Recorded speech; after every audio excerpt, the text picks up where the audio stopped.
John Becker, back in the home studio. You continue to ask a lot of questions about the stimulus package. We took those questions to East Tennessee Congressman Chuck Fleischmann. Here's my colleague, Robin Wilhoit.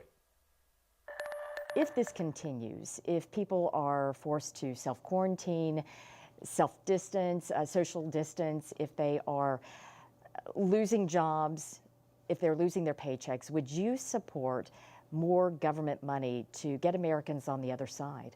Ultimately, I have voted for 3 stimulus bills, all 3 of the bills that were out there. The reason I did that, Robin, was clear. The American people were hurting. We needed help on the health side. We needed help on the economic side, not only for individuals, but for small businesses and actually for larger businesses that have just been devastated. I want to see what our third bill, because that was the largest of the 3 bills.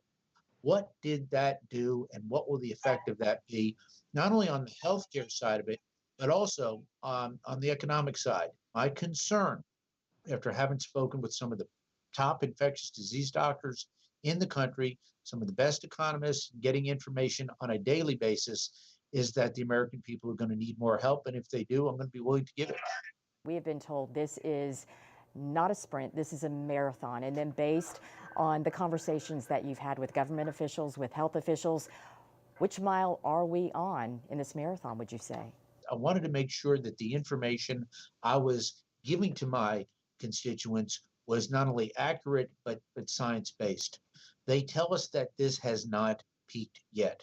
They tell us that this is serious. We're probably hopefully midway through this, according to what we're seeing. Dr. Fauci spoke with us yesterday. We've got a ways to go. Sadly, we're going to lose more people. Let's hope we get through it.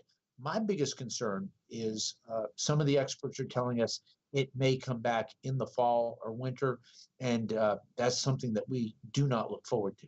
Where do you think Tennessee stands in preparedness as we approach the peak? Our country and even the world was caught a little bit by surprise by the magnitude of this crisis. So we were ill prepared. This shouldn't be a political blame game or a blame game.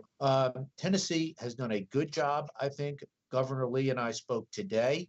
He's been very available. He's got his whole team working on it. But the magnitude of this crisis, think about it this way. Last week, there were 2,700 unemployment claims in Tennessee. This week, 70,000, 6.6 million nationwide. The systems are just overrun. So is Tennessee doing a good job? Yes, under all the circumstances. The governor's working hard. Our county mayors are working hard. Our federal legislators are working very hard. Congressman Fleischmann, we thank you so much for your time. Thank you, ma'am. As the congressman mentioned, there's a lot more to the stimulus package than just the checks headed to Americans. Reporter Francis